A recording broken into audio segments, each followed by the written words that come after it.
Yo, Edge, what's up? Alright, I'm just settling in. We haven't done one of these proper for a long while.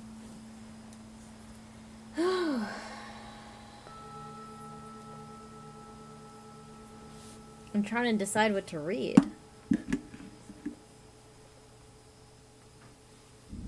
It has been a day, though. Fuck yeah. It has definitely been a day. Good God.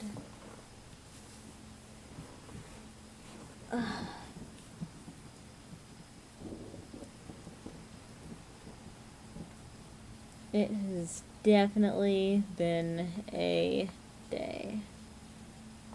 How are you? You doing alright?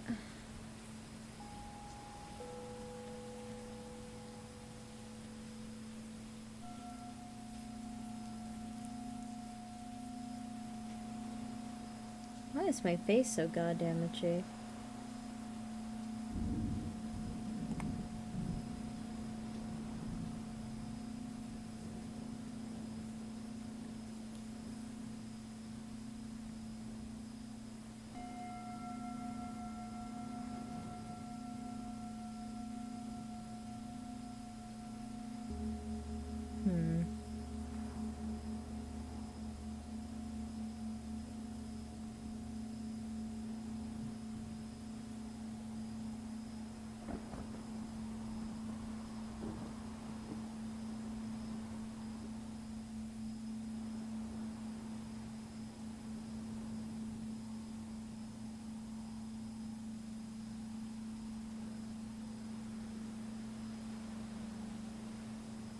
I think I found one. This one's from the Necronomicon.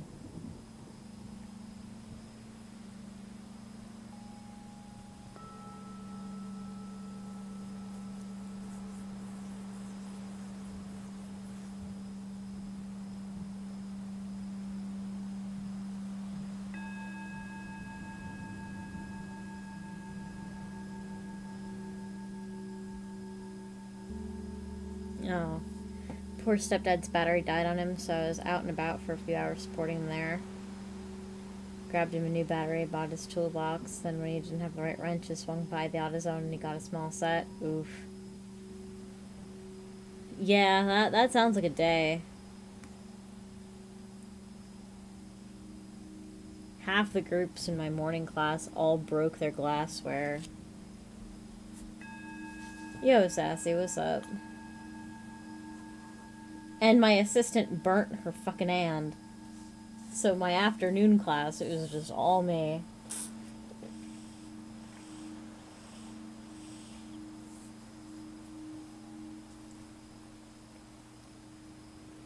How you doing, Sassy?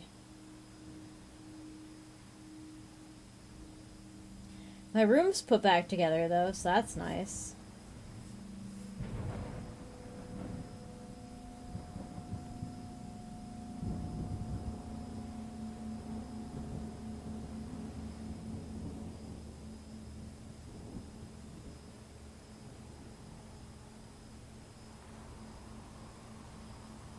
Trying to rest, finally gave the fight, went to a chiropractor. How did the chiropractor go?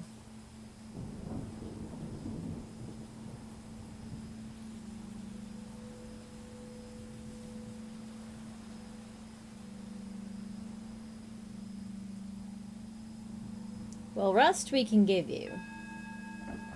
I think. Edge. Not Edge, fuck. Smiles.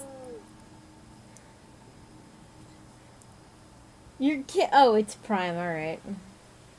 How you doing, dude? 36 months. Wait, shit, that's like 3 years, isn't it? Happy third birthday, maybe.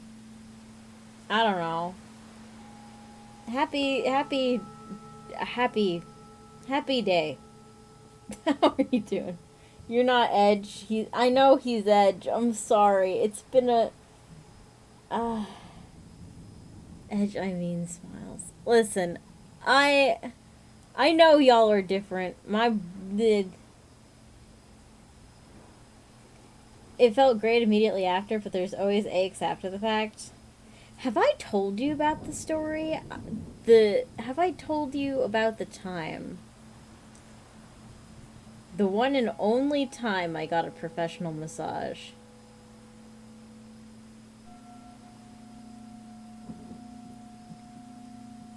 Poor fucking Snake had such a grip on Wolf to make sure that the body just didn't turn around and fucking attack this woman. So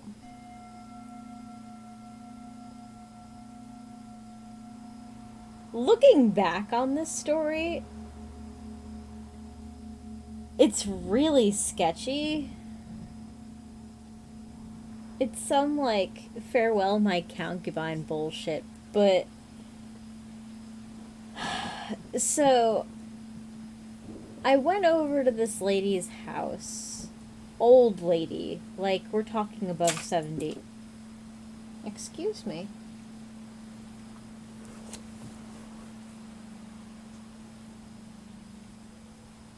Okay. I don't know what that was. Alright. Old lady's house. And I was over there. I was learning about wildlife rehabilitation for birds. I was apprenticing a little bit because I wasn't sure what I was doing at the time. So I go over to this lady's house. She's batshit crazy. Like, she's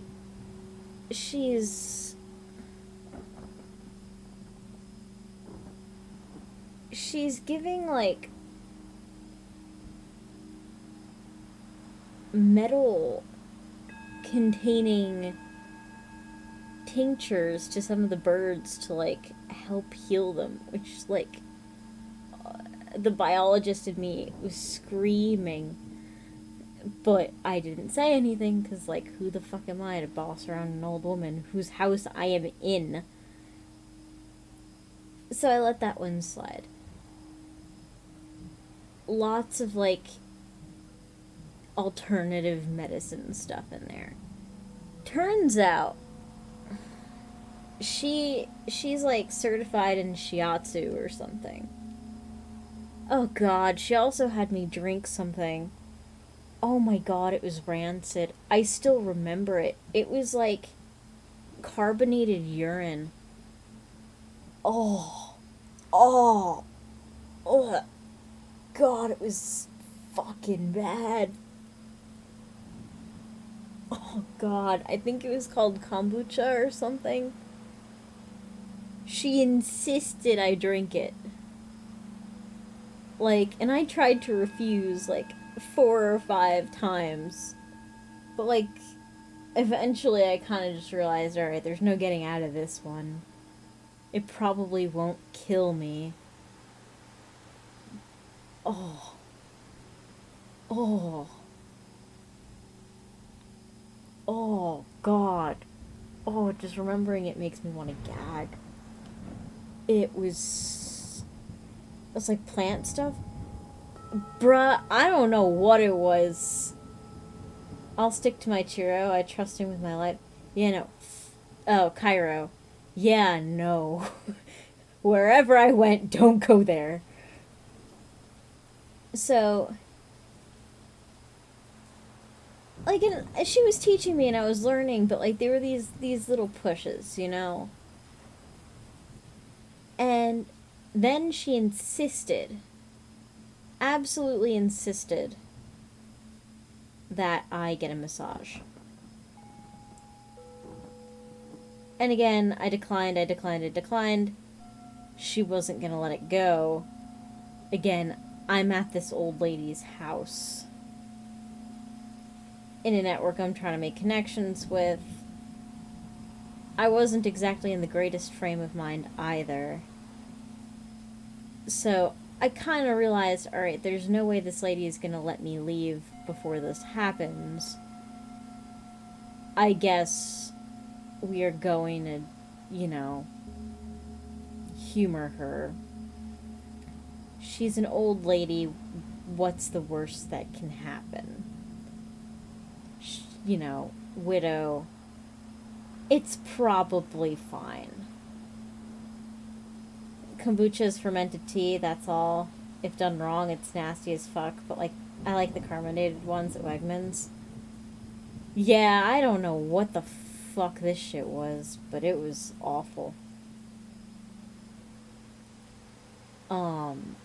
So, you know, I get on her massage table, and the DID is kicking. There is no part of Wolf that wants any part of this. Wolf wants out. Out, out, out, out. Wolf has wanted out for a while. Vulture is like, this whole thing is sketch, but it doesn't feel super safe to, like, just fucking go. I don't like this, but there's no real easy way out. And Snake is like,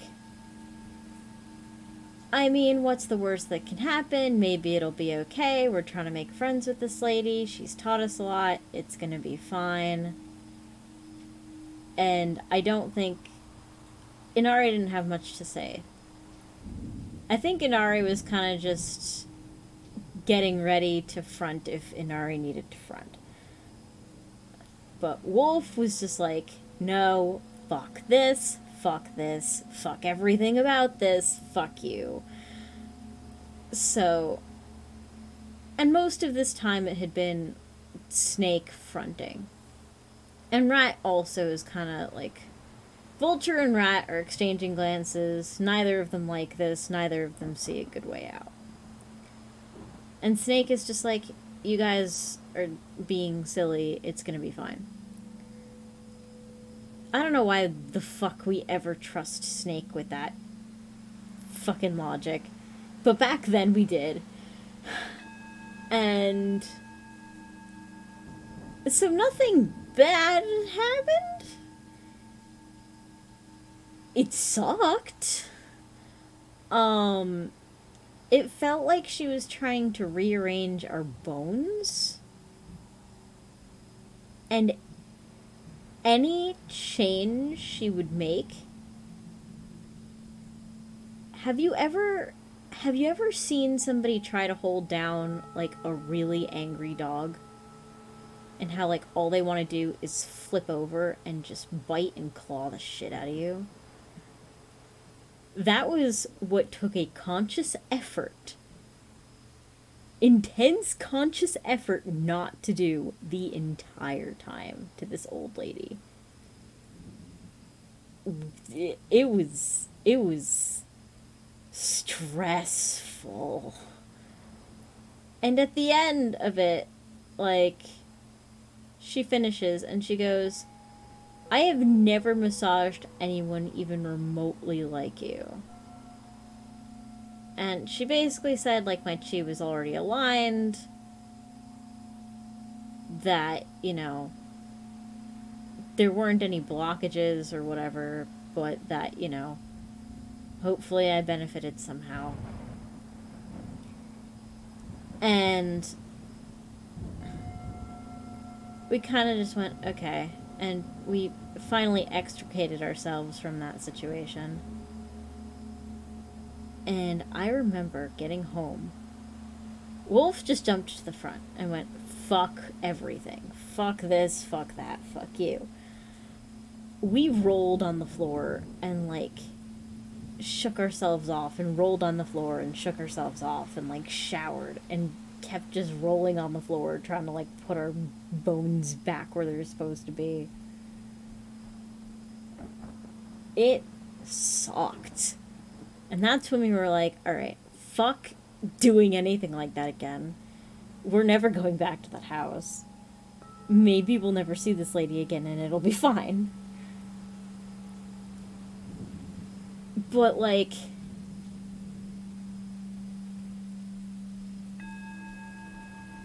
Man, if I were in that position now... If we were in that position now... I think we would have just listened to Wolf. Knowing what we know now, going through what we've been through. Because that was like, oh god, that was 2017? Yeah, it was 2017. If I, as I am now, were to be back then, we would have just left that house and said, I'm not comfortable with this, goodbye. I wasn't really in the frame of mind. I didn't really matter to myself that much at that point. But, yeah, that was my first and only massage. You're saying that's not how massages are supposed to be, that it is the opposite of what it's supposed to be?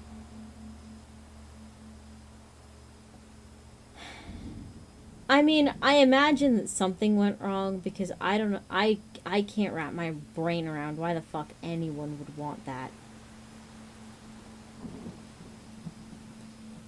It didn't hurt, per se.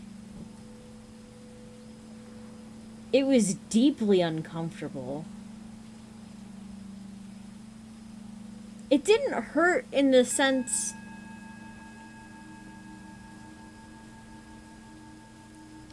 I don't know, maybe it did.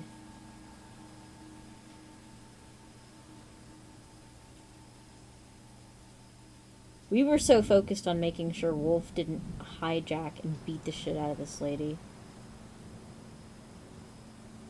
It probably hurt on some spiritual level, honestly speaking.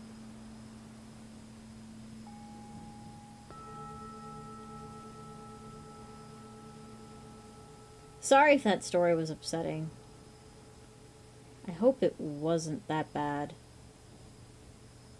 It should be relaxing, so the moment you are uncomfortable, timeout should have been called. I did growl. That did happen. We tried not to, but it did happen.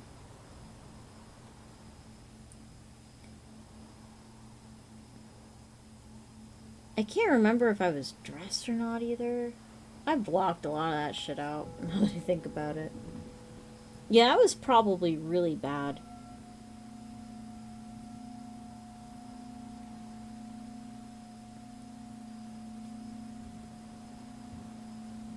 Yeah.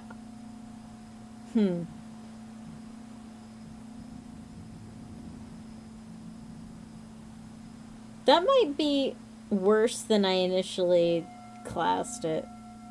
Huh. I was just like, oh, here's this funny story, and I'm like, I'm hearing it back, and I'm like, Nope. That's pretty spooky. I mean, I lived.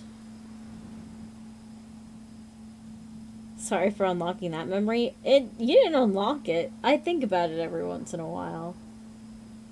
Apparently... Okay, so this is... Well, I thought this was funny initially. Now I don't know. So, apparently... Last month... My mom... met this lady... swimming at, like, the local YMCA. So my mom knows this lady who, like... Mom knows this happened.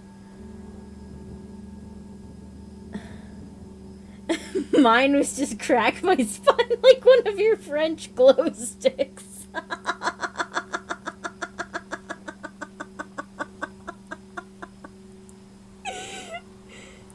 Dog was like, bet. I love that image. Yeah, so my mom has met this lady, and she's like, oh, she's really nice. She's, like, really weird, though. And I was like,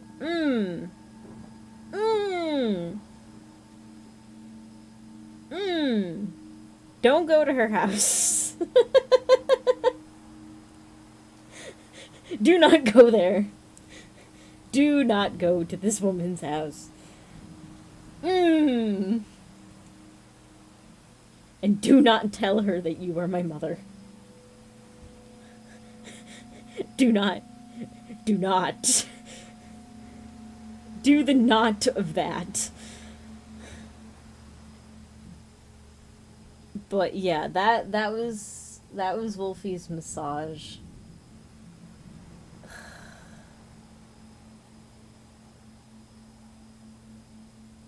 Maybe I should try again at some point, but like getting me to trust a person to do that is probably like doing fucking rocket science. Like, my coward ass would probably need someone to hold my hand. Somebody that I trusted. Which again is also fucking high bar.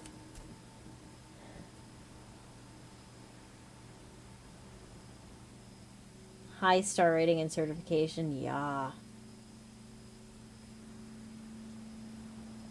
And a degree in not pissing off Wolf.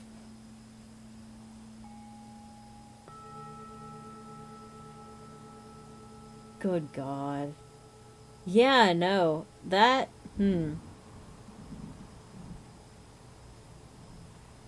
Yeah, that whole experience was really shady, now that I think about it. There were a lot of red flags there.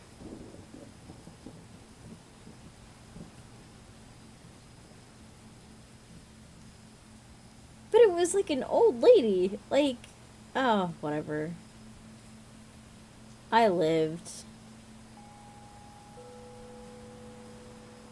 One that doesn't give birds lead poisoning and make people drink things. Yeah, that would be a prerequisite. Fucking. Good God, man.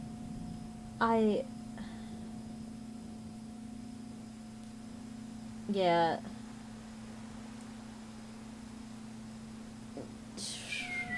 I don't know. Her house was like a fucking trip because like the parts that had the birds was like immaculately clean, very organized, she was obviously taking good care of the birds outside of her weird, not FDA approved medicine. But like the rest of her house was like chaos. Stacks of paper everywhere on like everything. News articles, like projects she was working on for like animal welfare stuff about like Eastern medicine and heavy fucking quotes. Medicine's doing a lot of heavy lifting. It was like stacks of papers. And there was a feeling of strange chaos.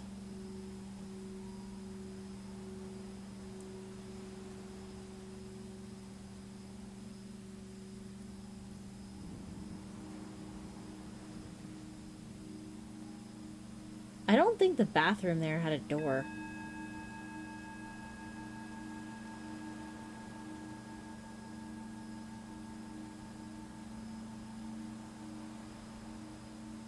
Well,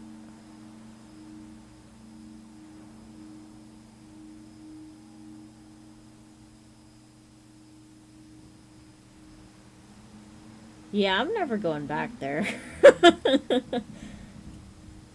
The fuck? Yeah. That was, yeah. It was a strange house. It was a strange house. And in the back there was like this gorgeous koi pond with like turtles and frogs and chickens. Like,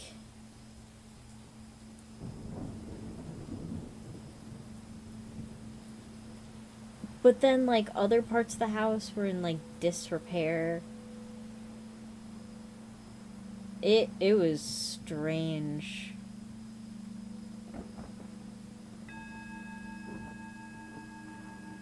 I don't know. Are you guys, like, are people allowed to have, like, safe words during massages? Like, is there a button I can press to be like, "Ayo, no. I don't like this no more."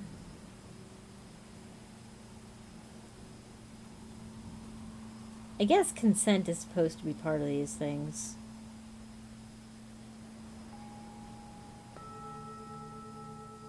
And not, I'm not letting you leave my house until this thing happens. Yeah, no, that was a lot worse. Now that I tell the story, I'm like, no, that was a lot worse than I thought it was at the time. Oh, God. Okay.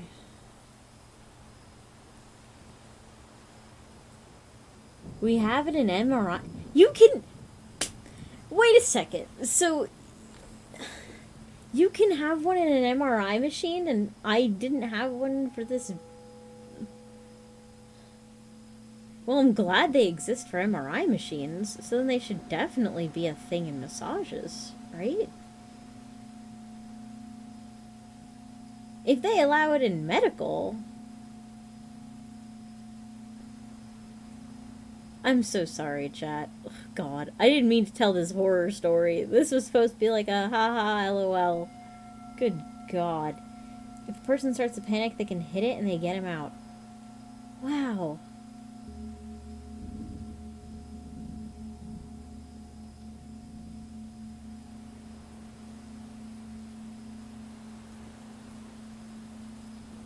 Can I has?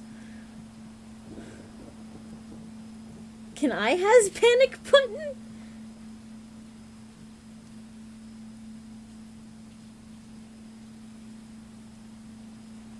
I think there's a button, but you should just be able to say, "I'm no longer comfortable with this."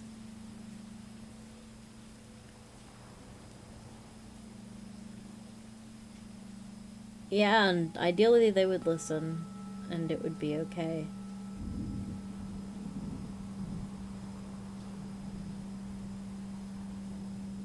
Wow.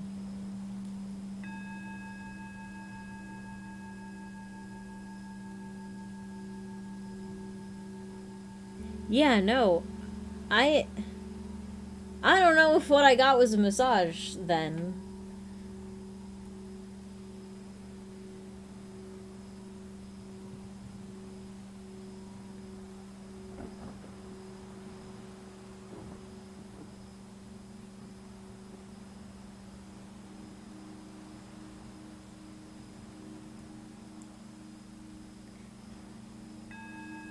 It's okay, Wolfie. You're getting better at advocating yourself. Just keep it up. Thank you, Sassy. Yeah. I think I even did tell her, like, hey, I'm not super comfortable with this. And, like, she still didn't let up either. She was trying to steal my bones. Yeah, Wolf was not gonna let that happen.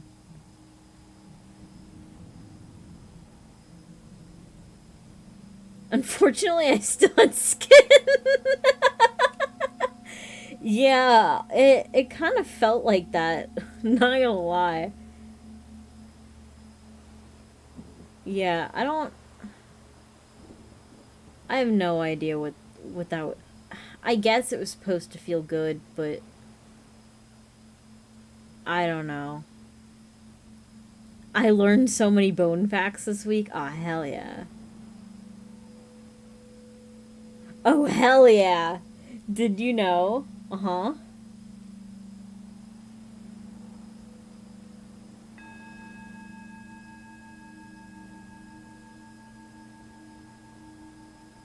That a fracture and a break are the same fucking thing. Ta-da! Wait, how does this work? Do I. How do I pay for bone facts?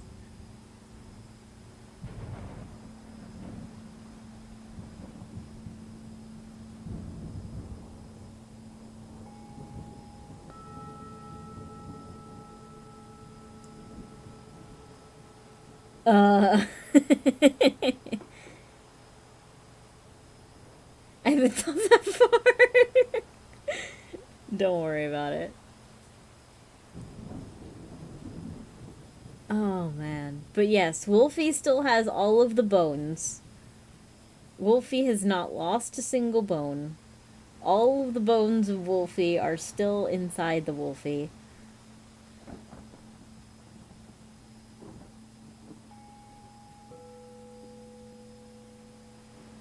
That I know of. How healthy is it to suck out the marrow? All 207? Yes, unless some of them fused over time. I thought the marrow was supposed to be pretty good for you. Did I count them to be sure?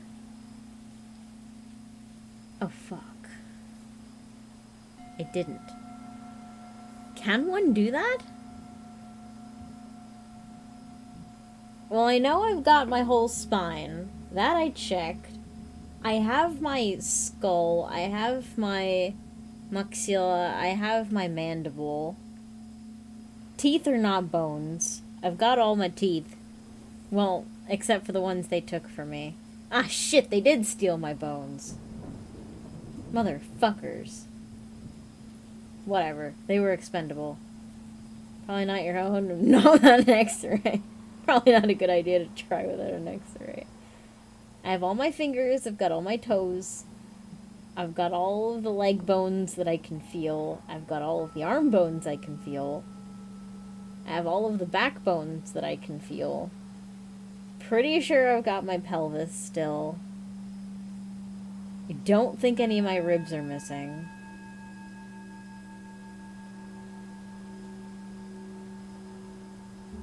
I feel like I'm forgetting a bone.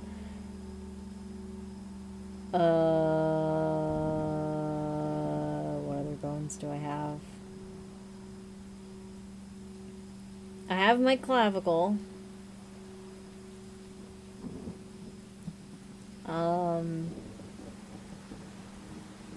I don't have a furculum. That's a bird thing. I also don't have a keel. That's also a bird bone that people don't have. What the fuck is it called? The keel for humans. Oh, shit. Oh, it's in the front. Come on, Wolfie. Wolfie. Sternum. I got my sternum. I rub it when I'm anxious. Got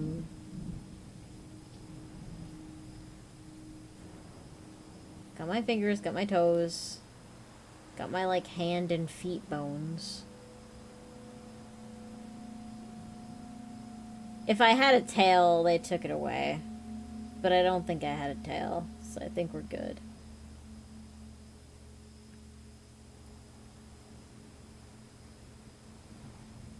Man, there's a lot of bones in the body. Jesus. Red marrow of flat bones are where the blood cells are produced, and the white marrow of the long cylindrical bones make more bone. Ayy!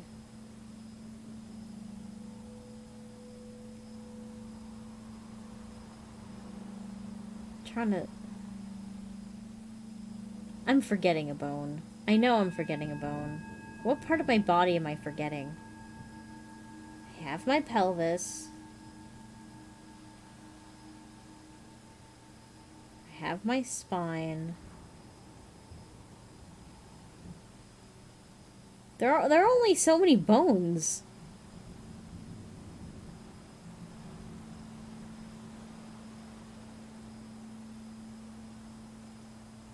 But no, I don't think they took any.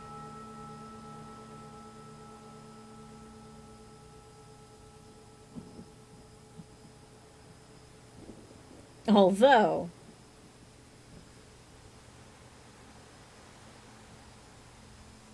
Yeah, no, that story is not stream safe.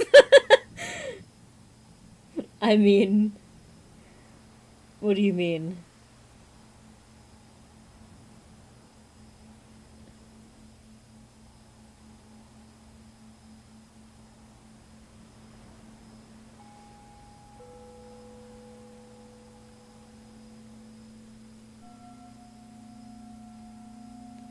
$27 in each hand and 26 in each foot, so that's already 100 bones.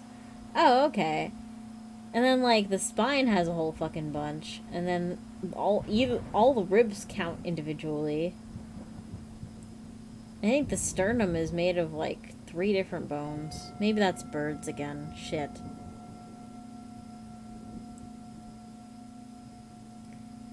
Well, I know the skull... Like, the skull when you're a baby is made of a whole bunch of bones, but then they fuse. It happens with birds, too. The skull is 1. Okay, so that counts as 1. The mandible is another. The jaw. I'm guessing the top jaw is also its own bone. Unless it's just part of the skull. It might be part of the skull.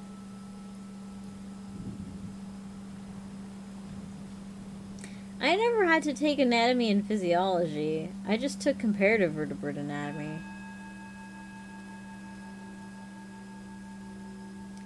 My entire body is a single bone. You're the, you're in a, oh god. What are the little creatures in Among Us called? I guess they're called Among Us's. Among Uns. Among Uns. Lower jaw is separate, but the upper jaw, the jaw of on top, is that together? Is the maxilla its own bone? Is the maxilla a bone? The maxilla is a bone that forms your upper jaw. Okay. Wait, there's 2 halves of it.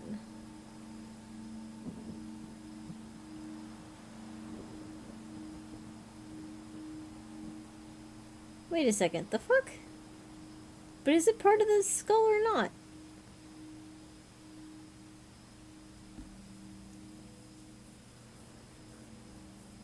Wait, what?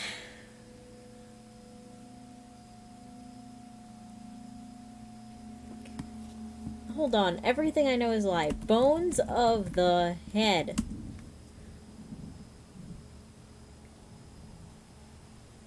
Bones of the skull anatomy. What? Wait.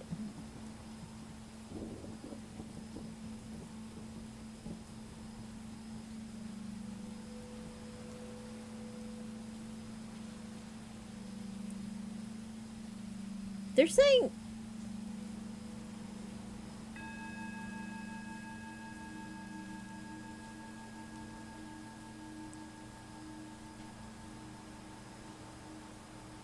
Well, I guess it depends on what you consider the skull to be, because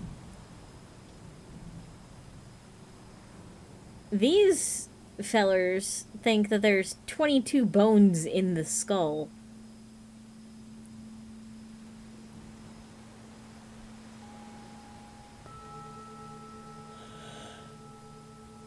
Oh my god, cheekbones are actually bones. I don't know why that surprises me. Apparently it's called the zygomatic bone.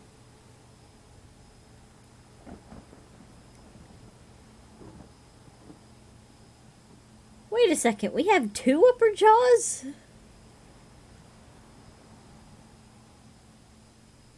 That's fucking weird.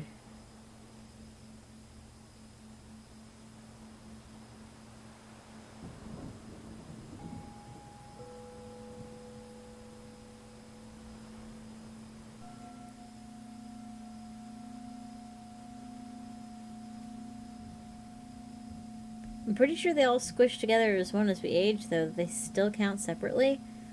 According to this guy, they do? Oh my god. Spooks have gotten so derailed. Well, that link definitely works. Let me try again. Alright, nope, good luck.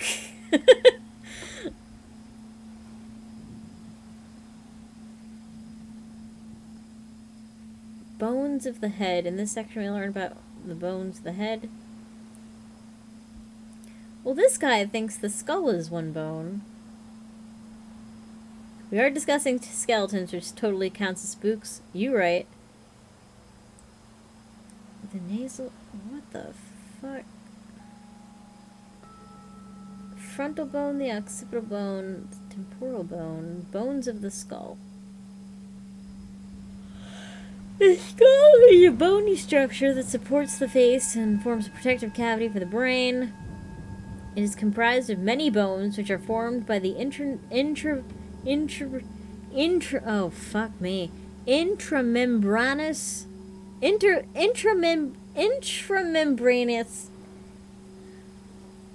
within the membrane ossification and joined by sutures, which are fibrous joints.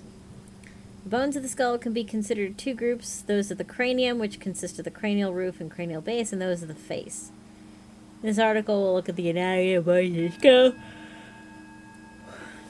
Yeah, no, it looks like the skull has like 22 bones in and of itself. Cranium is formed by the superior aspect of the skull. Cranial roof, cranial base. Cranial roof is comprised of the frontal, occipital, and two parietal bones. This is also known as the calvarium.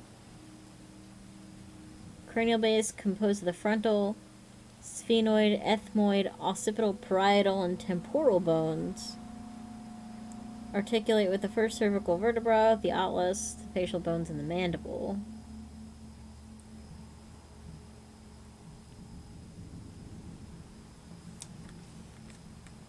Apparently that's important for cranial fractures. When consider cranial fractures, one area of clinical importance is the pterion and H-shaped junction between the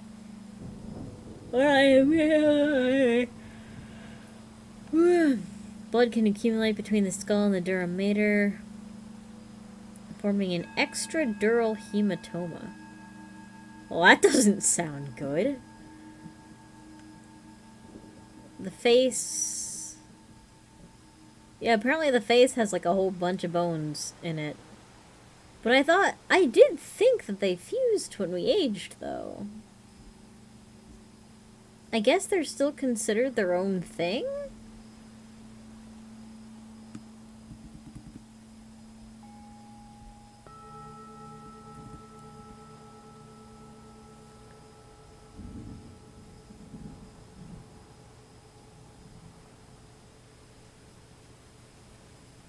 I guess.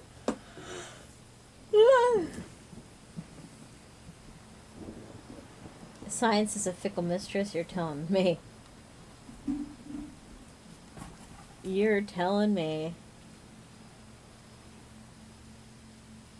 Good Lord. Alright. I still have a story left in me. You guys digging love, oh my fucking, really? My goddamn brain. I think I'm developing a stutter. Which is something I thought people grew out of, not into.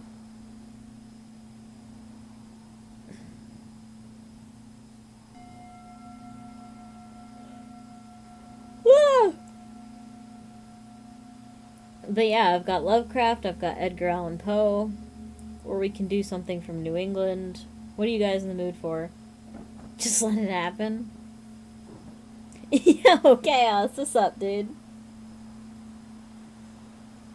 Oh, we got Texas as well. Yeah, I'm so sorry it's been so long. How you doing, dude? Yeah, we should be going back to Spooks as an every Friday thing. I'm good. Hell yeah.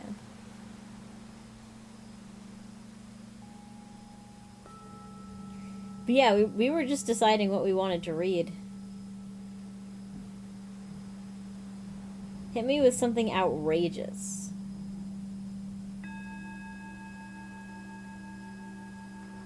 Something outrageous.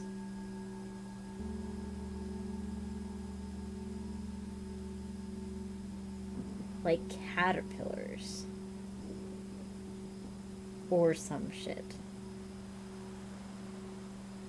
Caterpillars.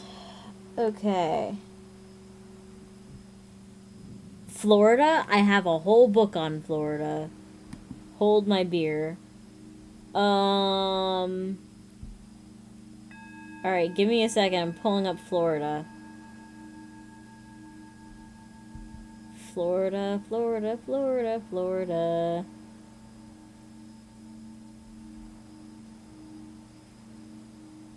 Hold on.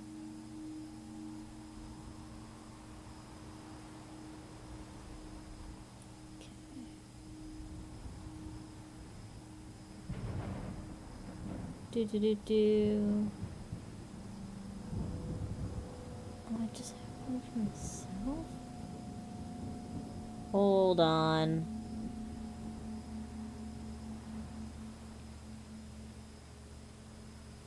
I have one from the south, but I'm gonna try to do you one better. Okay, so single login. When I ruined Pokemon? Yes. I did read that. Hold on. I'm gonna see if we can get Florida. Let's see. Give me a second here.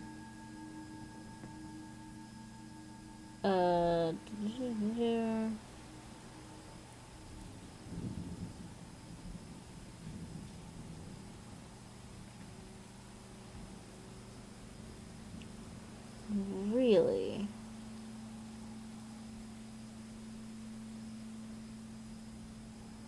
They don't have... Really? Hold on. Florida... Let me try this. Nothing?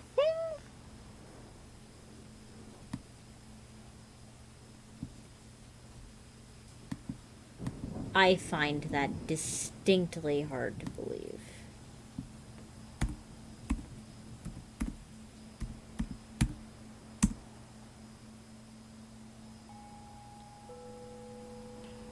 Hold on a second. Da.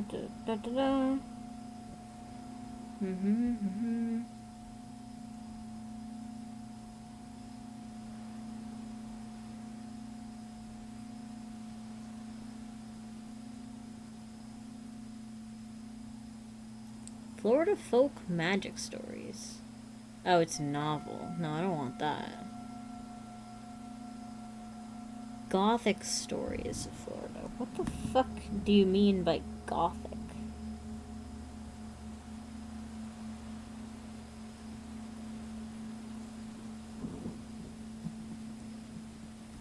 That's oddly not specific.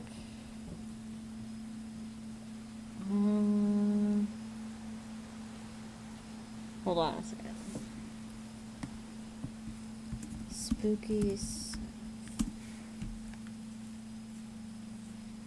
Okay.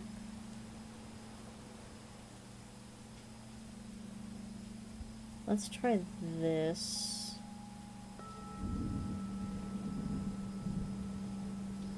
Okay, that gives me Texas, Massachusetts, New England.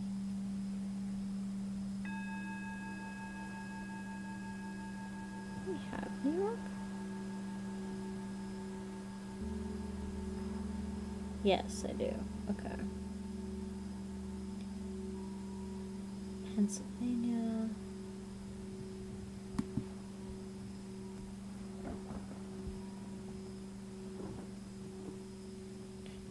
Okay, so I have that. I'm gonna go to Texas. Alright, yeah, that's not bringing me very far.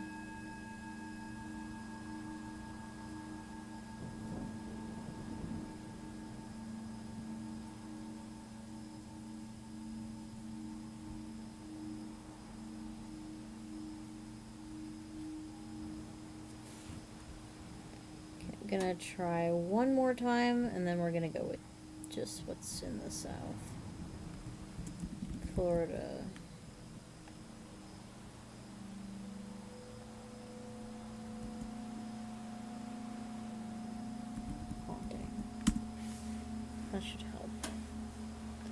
Haunted Monticello, Florida. Haunted Florida. Ghosts and strange phenomena of the Sunshine State. There we go. Okay.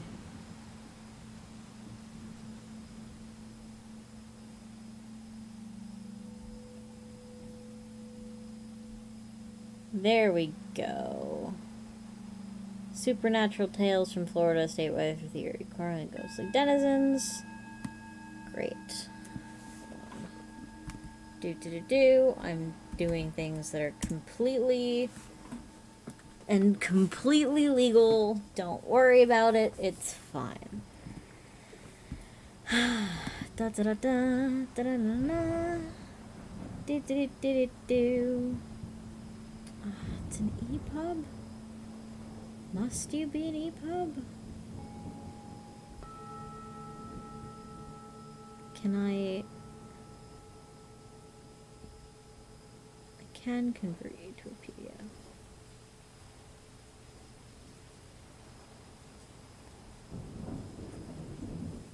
Okay. I have found Florida.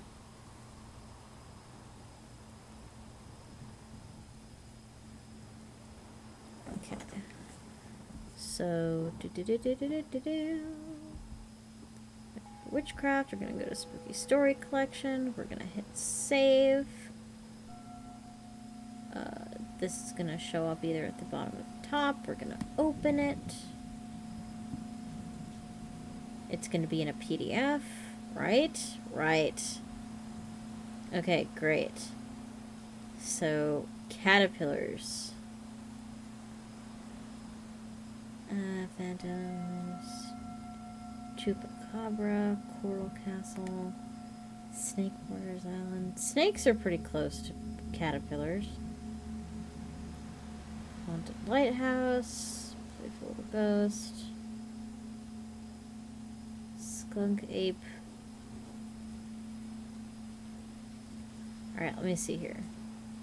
I'm gonna look for caterpillars in the south. Spooky Florida does exist. Hold on. Whatever.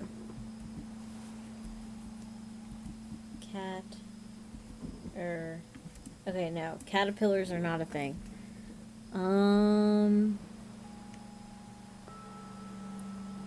Let's see here.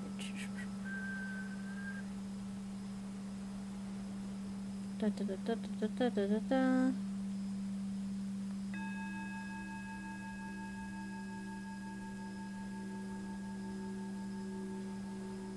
Alright, nope, we're going back to Florida. So,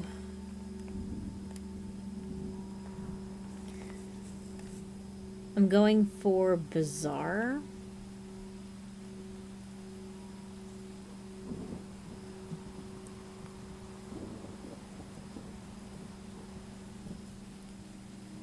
Let's go with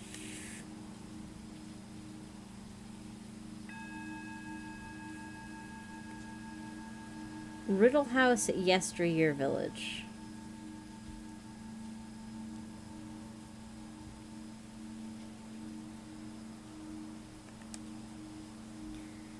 This might be more of a Wikipedia article than a story, but hopefully y'all will still appreciate it.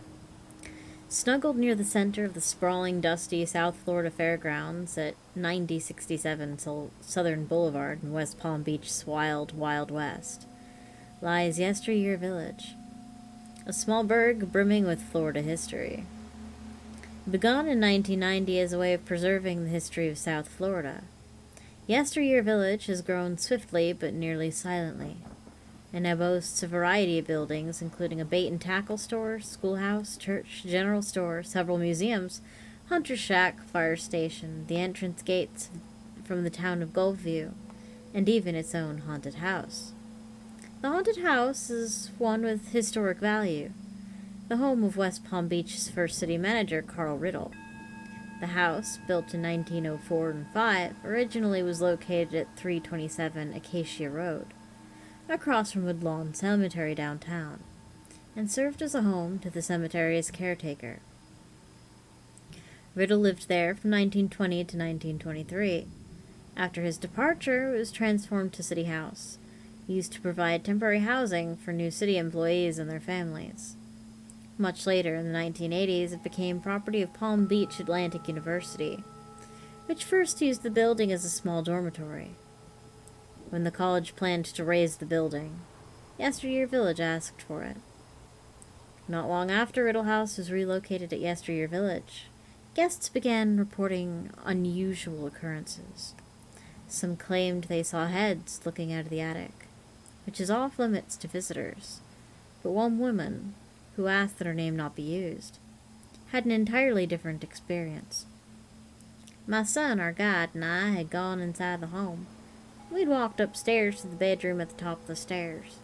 My son was transfixed at the sight of the antique toys, particularly the antique train sets in the upstairs bedroom. As we stood, I heard the string of bells on the front door ring. The door opened and then closed. I was at the top of the steps and looked down when the bells rang. Watched as it opened and then closed just as gently as our guide had closed it earlier. But no one had entered that I could see. I don't believe in ghosts, but I have to admit I'm spooked over that. My surprise showed on my face, but the guide didn't miss a beat. It's probably just the ghost, she said with a shrug. She wasn't kidding. She was very matter-of-fact about it. That was pretty cut and dry, actually.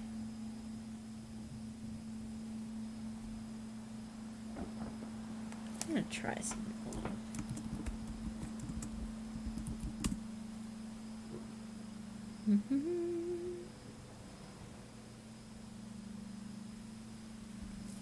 I'll try this with this search engine.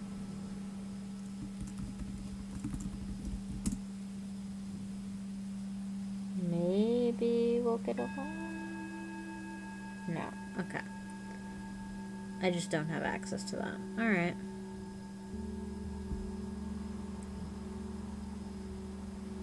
Let me try from the other book.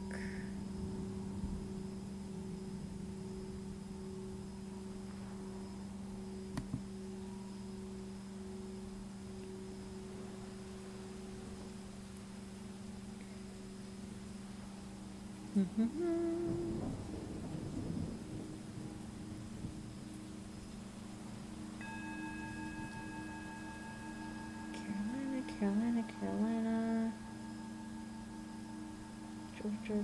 Georgia.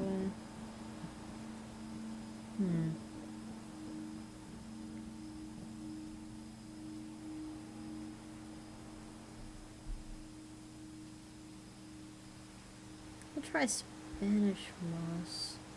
I feel like I read that one.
Sorry, I'm skimming something.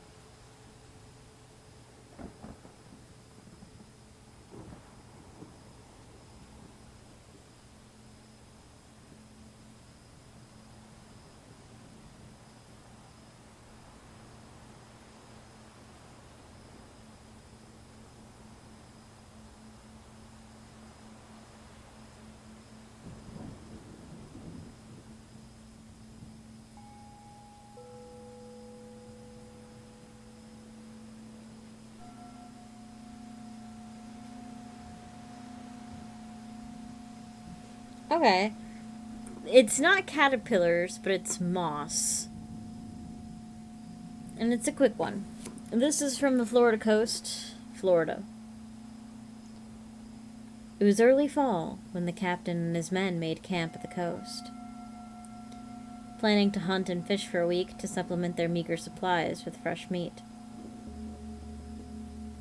The regiment was charged with exploring and taming the wilds of this new land they had discovered, and planned to march northward for many days.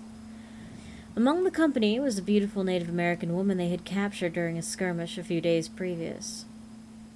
The Spanish soldiers had killed all their native attackers, but had spared the life of the woman, and had brought her along with them.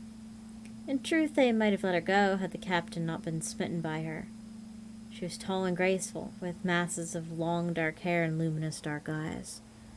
He had never seen an equal for loveliness or spirit.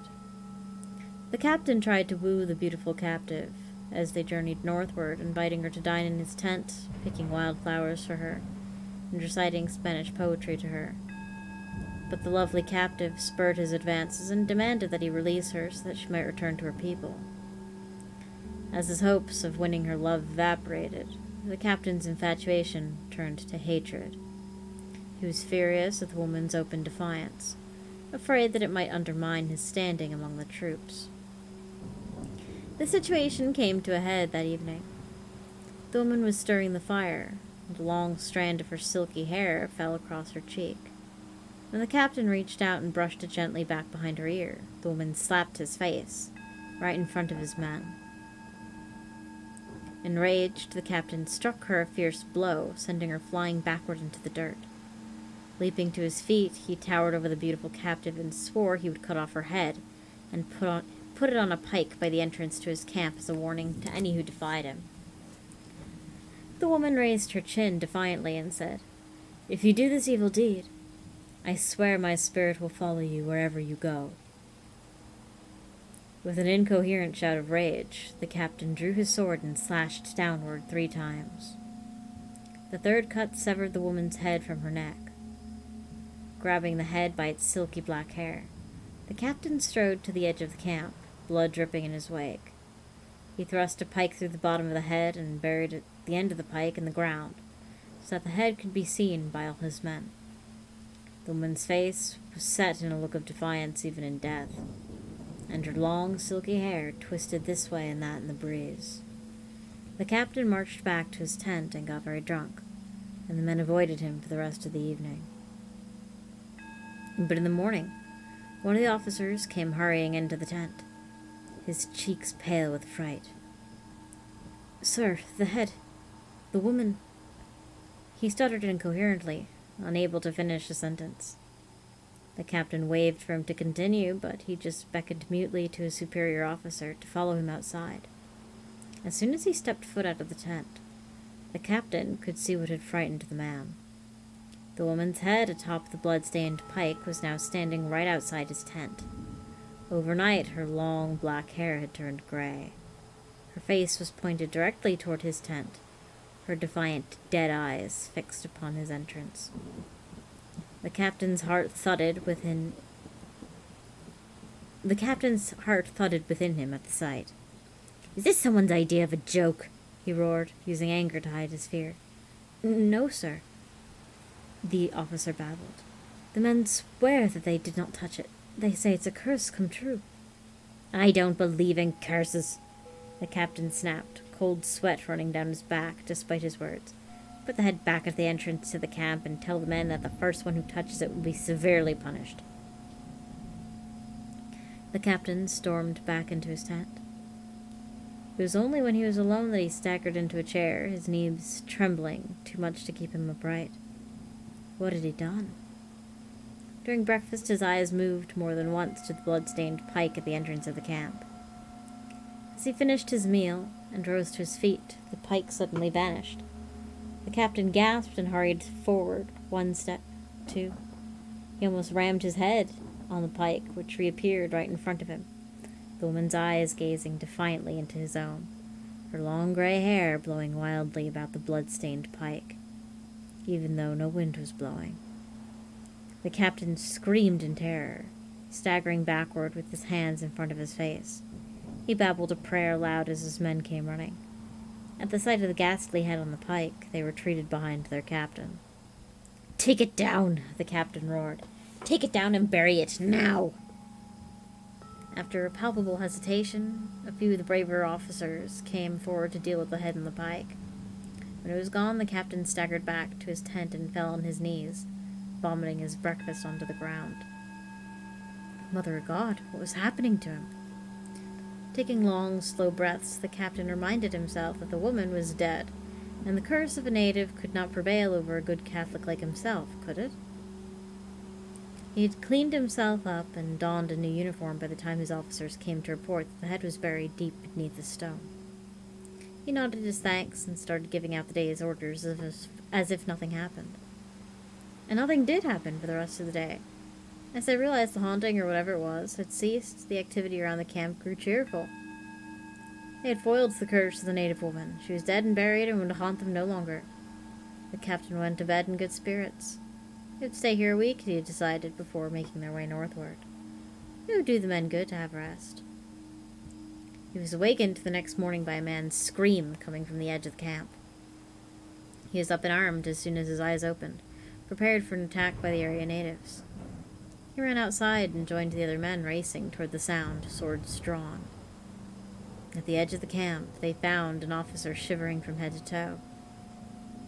When he saw his comrades in various stages of dress, waving their swords, he pointed to the tree beneath the woman's head.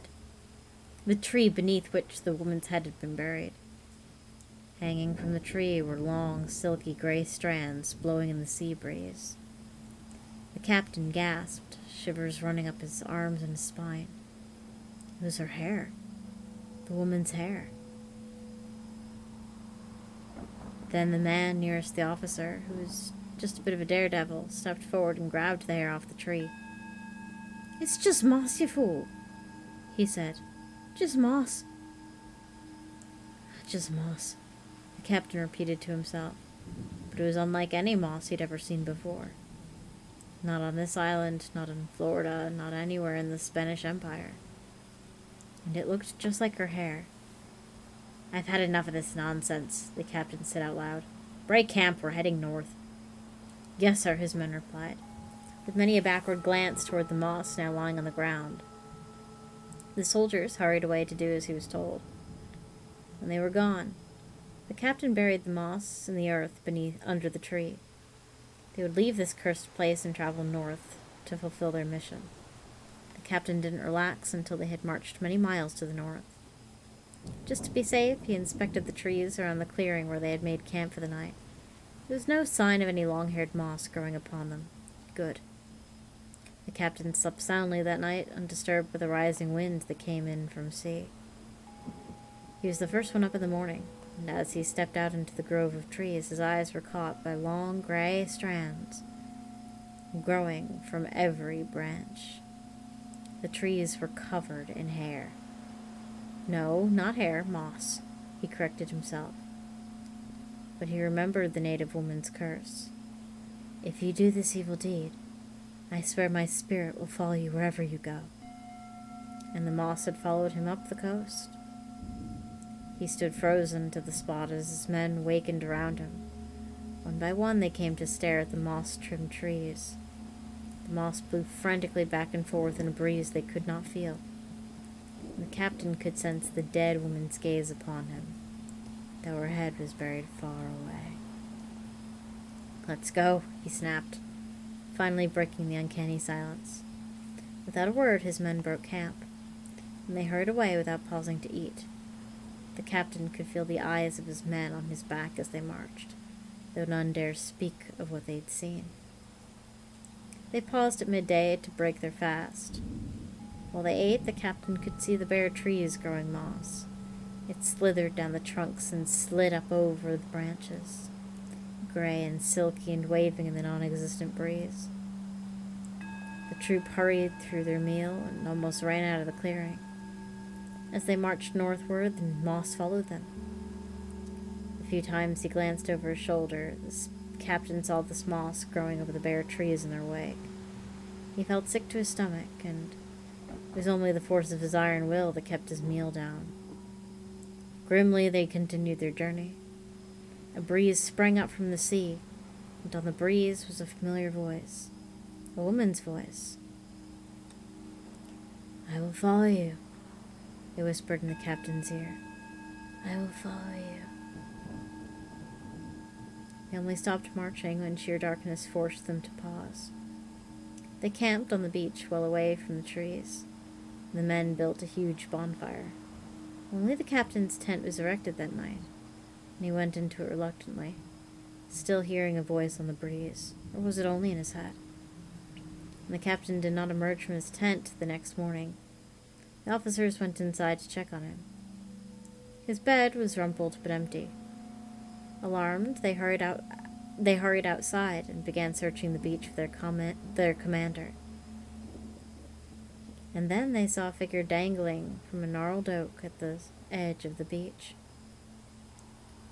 The men hurried toward it and saw their captain hanging by the neck from a thickly tangled skein of gray moss. The moss had strangled the life out of him and was growing all over his dangling body. The men stared at the moss-covered figure in terror. Finally, the daredevil soldier cut him down. The officers ordered camp broken down, and the troop retreated south towards St. Augustine, abandoning all pretext of obeying orders now that their commander was dead. They stayed as close to the shore as they could, trying to avoid the trees. The moss followed them. When the company broke up in St. Augustine, the soldiers were reassigned to other units and sent many places around the world. Wherever a soldier from that ill-fated unit journeyed, the moss followed him.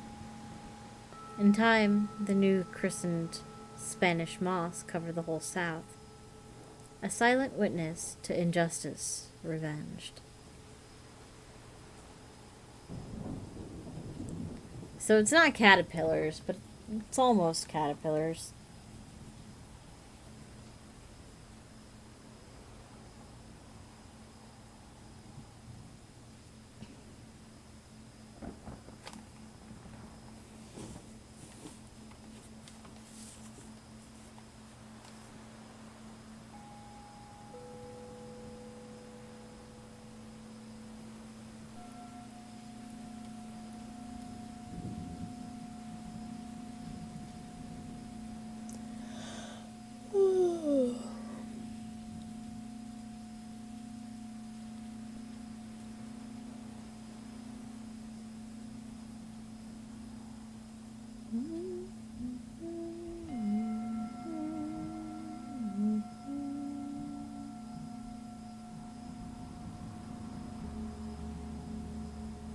It was pretty damn good, though. It was. I was surprised. I was like, oh shit, this is actually pretty solid. Alright, I've got a couple left in me.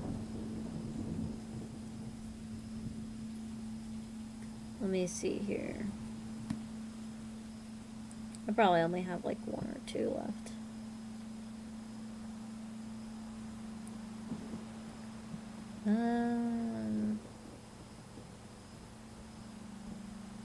I have one from Lovecraft. How long is it? It's not the longest. 1, 2, 3, 4, 5, 6, 7, 8, 9. It's only 9 pages. Y'all down to close this out with some Lovecraft?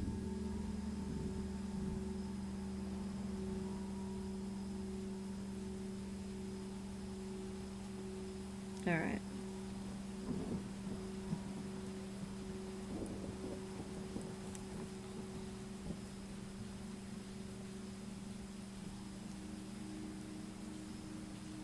This is a story called Cool Air. I've never heard of it before. And I figured with the weather cooling down, this was appropriate.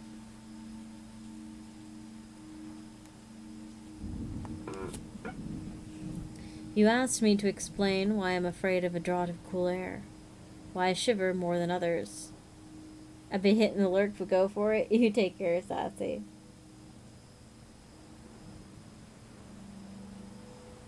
Muy bien, my amnums. Gotcha. Yeah. Feel free to, you know, feel free to go to sleep to me just reading.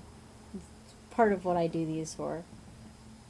And if you ever want these, but I'm not doing them right now, there's VODs and VODs and VODs of Spooks, which are mostly just me reading and telling stories and talking. But for now, I'm live. You asked me to explain why I'm afraid of a draught of cool air, why I shiver more than others upon entering a cold room and seem nauseated and repelled when the chill of evening creeps through the heat of a mild autumn day. There are those who say I respond to cold as others do to a bad odor, and I am the last to deny that impression. What I will do is to relate the most horrible circumstances I ever encountered, and leave it to you to judge whether or not this forms a suitable explanation of my peculiarity. It is a mistake to fancy that horror is associated inextricably with darkness, silence, and solitude. I find it in the glare of mid-afternoon and the clangor of a metropolis, in the teeming midst of a shabby and commonplace rooming house with a prosaic landlady and two stalwart men by my side. In the spring of 1923, I had secured some dreary and unprofitable magazine work in the city of New York, and, being unable to pay any substantial rent, began drifting from one cheap boarding establishment to another, in search of a room which might combine the qualities of decent cleanliness, endurable furnishings, and very reasonable price. You're looking for reasonable price in New York City? Fuck off, child. You're not gonna find it. It soon developed that I had only a choice between different evils, but after a time I came upon a house in West 14th Street, which disgusted me much less than the others I had sampled. The place was a 4-story mansion of brownstone, dating apparently from the late 40s, and fitted with woodwork and marble whose stained and sullied splendor argued a descent from high levels of tasteful opulence. In the rooms, large and lofty, and decorated with impossible paper and ridiculously ornate stucco cornices, there lingered a depressing mustiness and a hint of obscure cookery. But the floors were clean, the linen tolerably regular, and the hot water not too often cold or turned off, so that I came to regard it as at least a bearable place to hibernate till one might really live again. The landlady, a slatternly, almost bearded Spanish woman, named Herrero, did not annoy me with gossip or criticisms of the late burning electric light in my third-floor front hall room, and my fellow lodgers were as quiet and as uncommunicative as one might desire, being mostly Spaniards a little above the coarsest and crudest grade. Only the din of street cars and thoroughfare below provided any serious annoyance. I had been there about 3 weeks when the first odd incident occurred. One evening at about 8, I heard a splattering on the floor, and became suddenly aware that I had been smelling a pungent odor of ammonia for some time. Looking about, I saw the ceiling was wet and dripping, the soaking apparently proceeding from a corner on the side toward the street. Anxious to stop the matter at its source, I hastened to the basement to tell the landlady, and was assured by her that the trouble would quickly be set right. "Dr. Munoz," she cried as she rushed upstairs ahead of me. "He have spills his chemicals. He is too sick for doctor himself, sicker and sicker all the time. But he will not have no other for help. He is very queer in his sickness. All day he take funny smelling baths, and he cannot get excited or warm. All his own housework he do.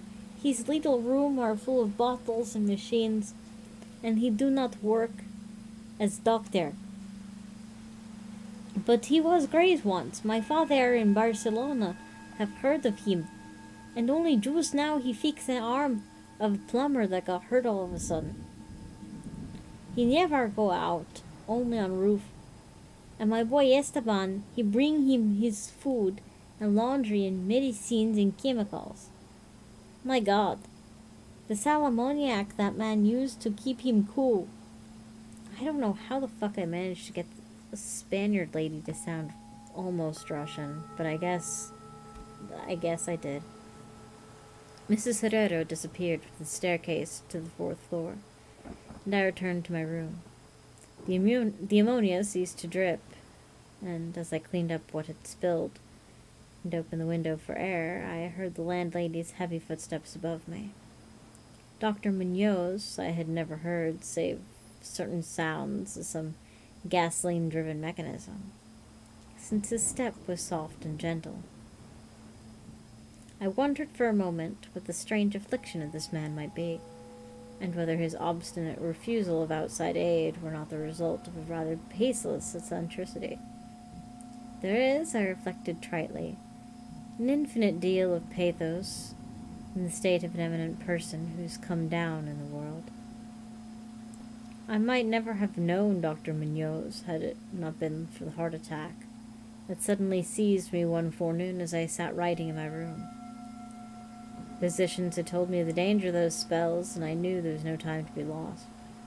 So remembering what the landlady had said about the invalid's help with the injured workman, I dragged myself upstairs and knocked feebly at the door above mine. My knock was answered in good English by a curious voice some distance to the right, asking my name and business, and those things being stated, there came an opening of the door next to the one I had sought. A rush of cool air greeted me, and though the day was one of the hottest of late June, I shivered as I crossed the threshold into a large apartment whose rich and tasteful decoration surprised me in this nest of squalor and seediness. A folding couch now filled its diurnal roll of sofa, and the mahogany furniture, sumptuous hangings, old paintings, and mellow bookshelves all bespoke a gentleman's study rather than a boarding-house bedroom. I now saw the hall room above mine, the little room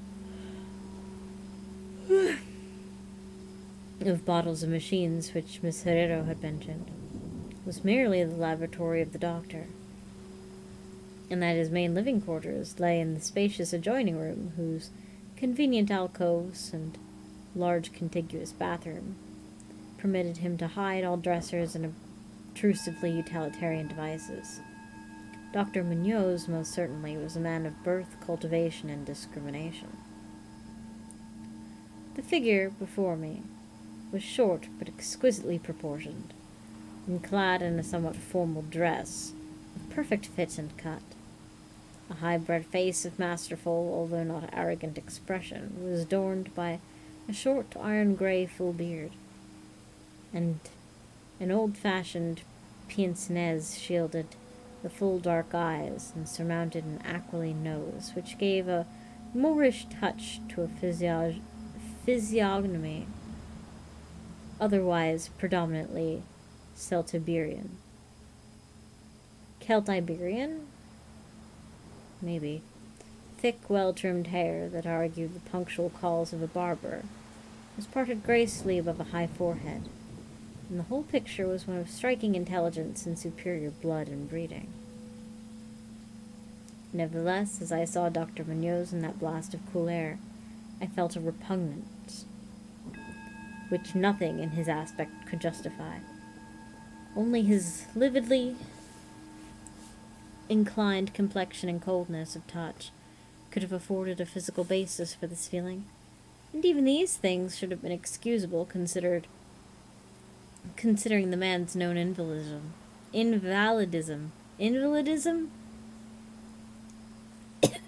One of the two.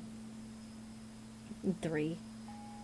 It might, too, have been the singular cold that alienated me, for such chilliness was abnormal on so hot a day, and abnormal always excites aversion, distrust, and fear.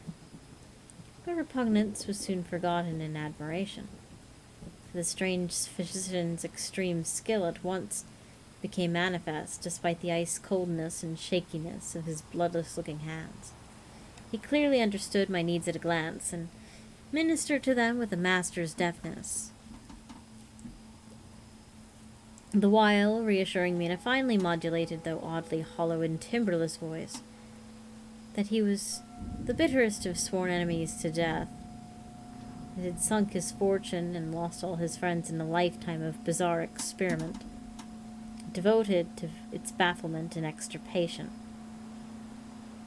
Some of the benevolent fantastic seemed to reside in him, and he rambled on almost garrulously as he sounded my chest and mixed a suitable draught of drugs fetched from the smaller laboratory room.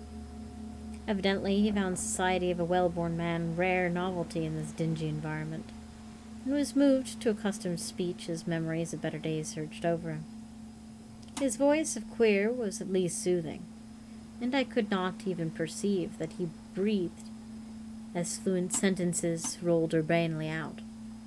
He sought to distract my mind from my own seizure by speaking of his theories and experiments, and I remember his tactfully consoling me about my weak heart by insisting that will and consciousness are stronger than organic life itself, so that if a body frame can be but originally healthy and carefully preserved, it may, through scientific enhancement of all these qualities, retain a kind of nervous animation, despite the most serious impairments and defects, or even absences in the battery of specific organs.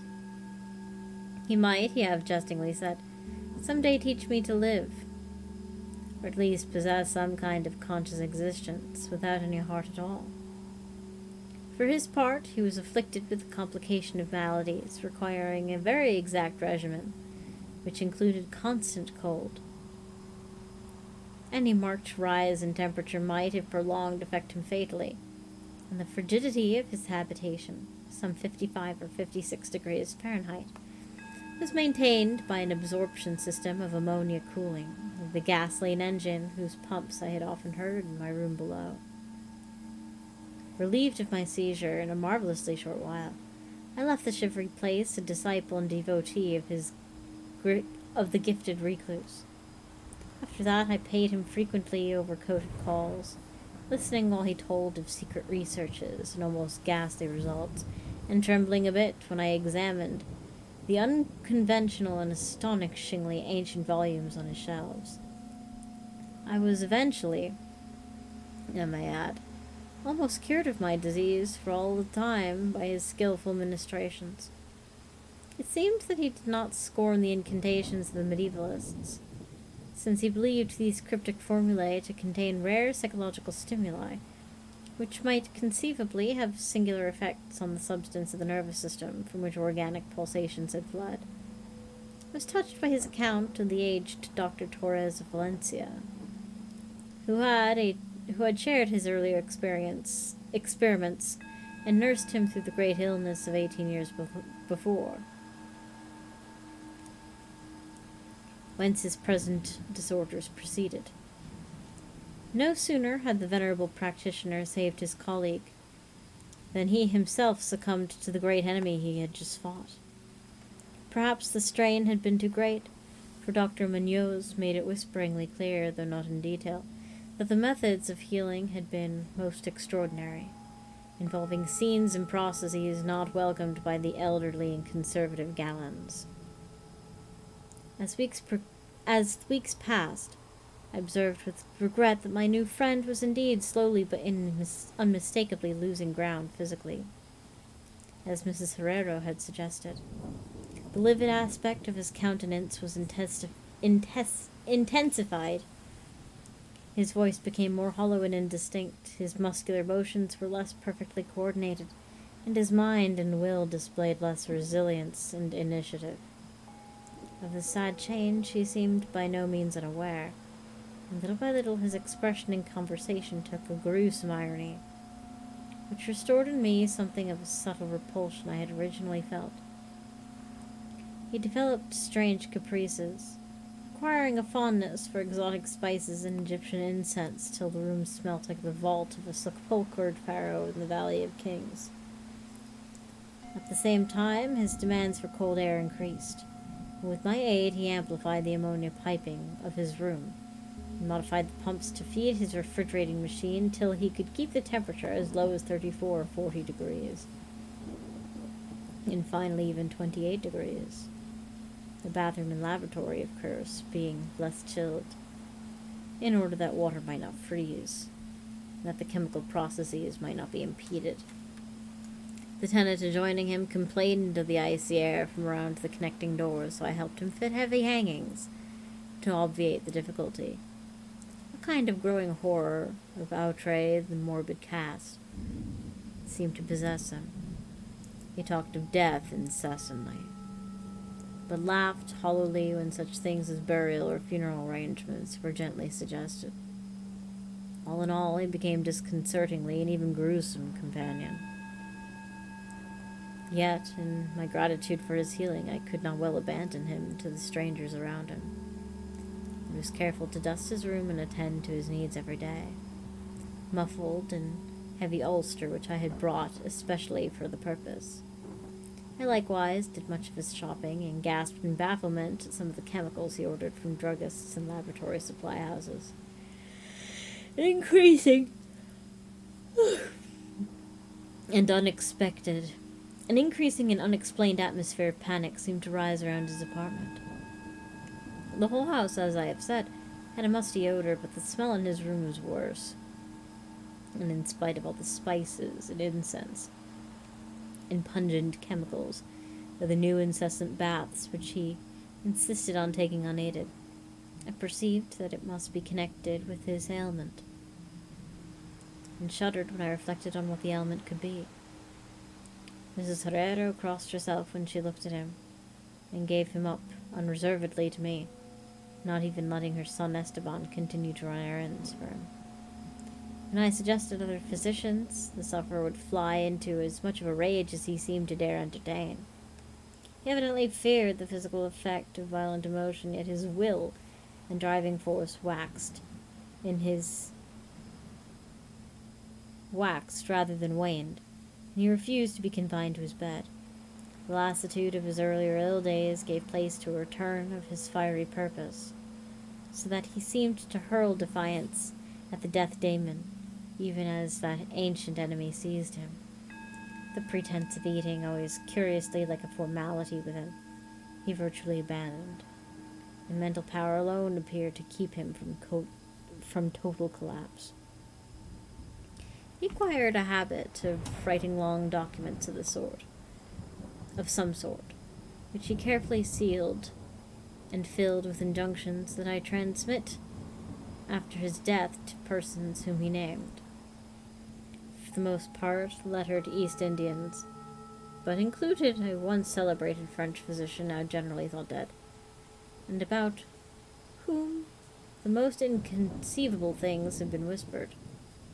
As it happened, I burned all these papers undelivered and unopened. His aspect and voice became utterly frightful, and his presence almost unbearable. One September day, an unexpected glimpse of him induced an epileptic fit in a man who had come to repair his electric desk lamp, a fit for which he prescribed effectively, while keeping himself well out of sight. The man, oddly enough, had been through the terrors of the Great War without having incurred any fright so thorough. Then, in the middle of October, the horror of horrors came to stupefying suddenness. One night, about 11, the pump of his refrigerating machine broke down, so that within 3 hours the process of ammonia cooling became impossible.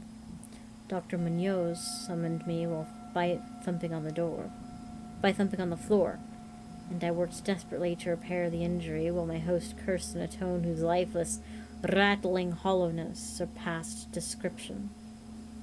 My amateur efforts, however, proved of no use, and when I had new piston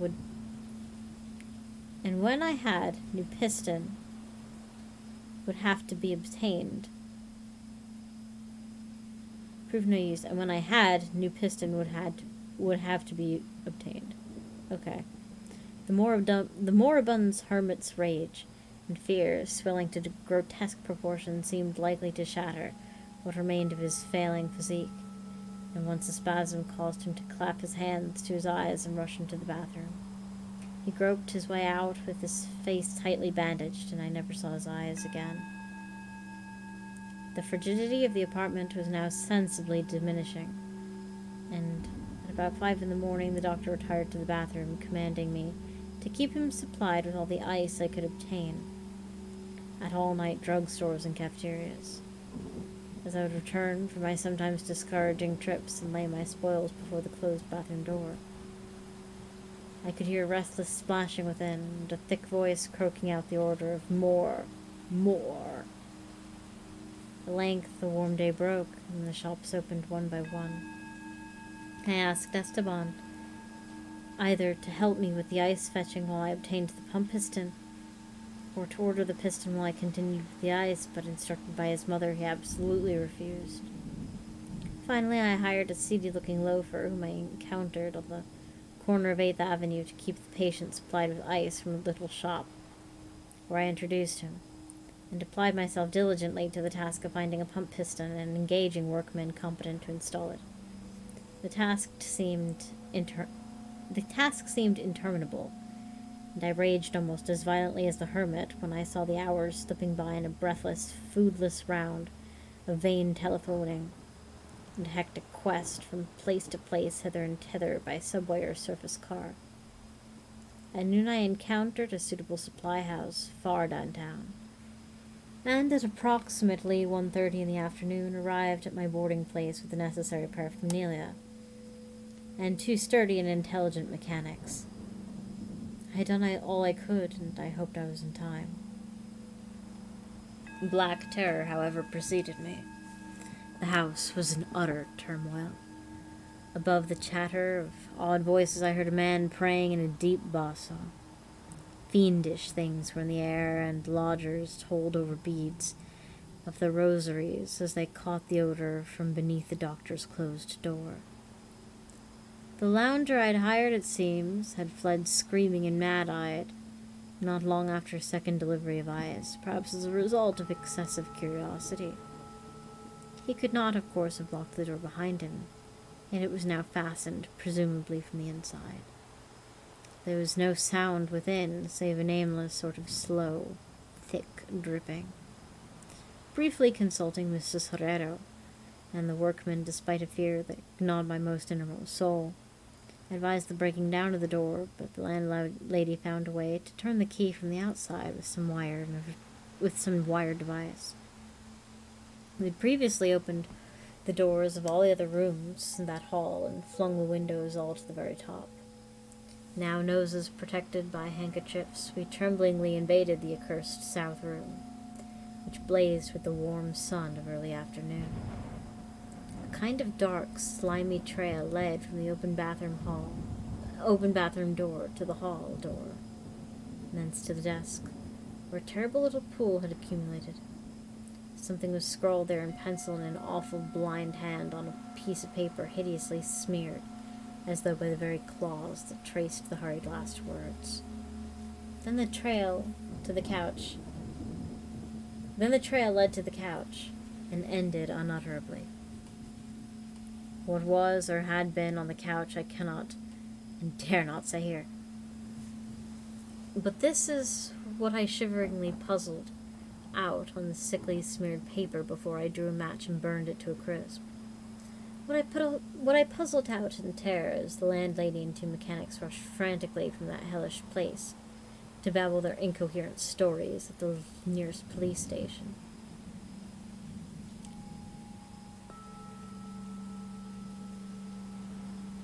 The nauseous words seemed well nigh incredible in that yellow sunlight, with the clatter of cars and motor trucks ascending clamorously from the crowded 14th Street.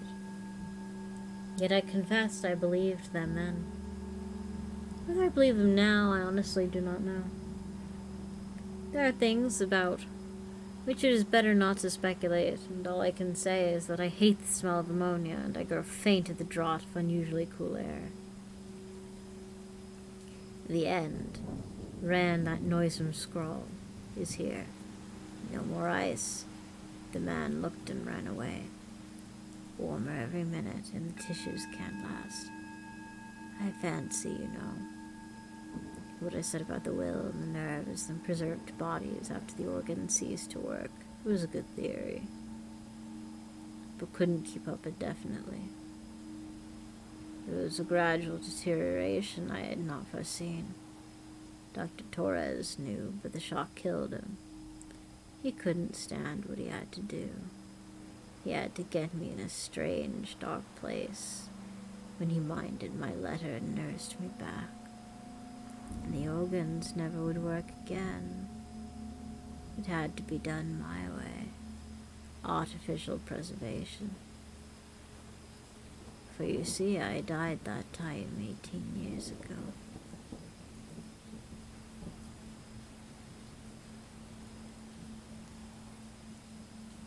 I mean, I knew he was undead.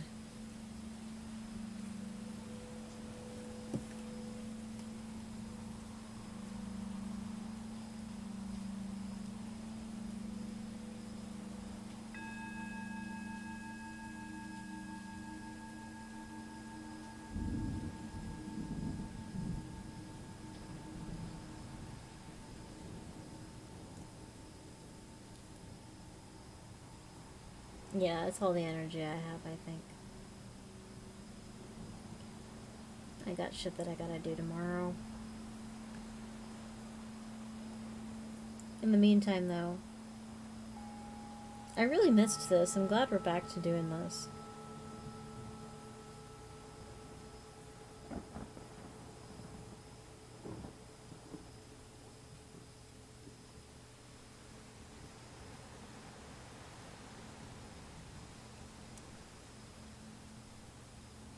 In the meantime, though, do not eat or drink any questionable substances. Make smart decisions to not die. And dying is absolutely forbidden, and I will see all of you wonderful people at a later time. I'm hoping Mahjong tomorrow. Maybe Shantae. We'll see.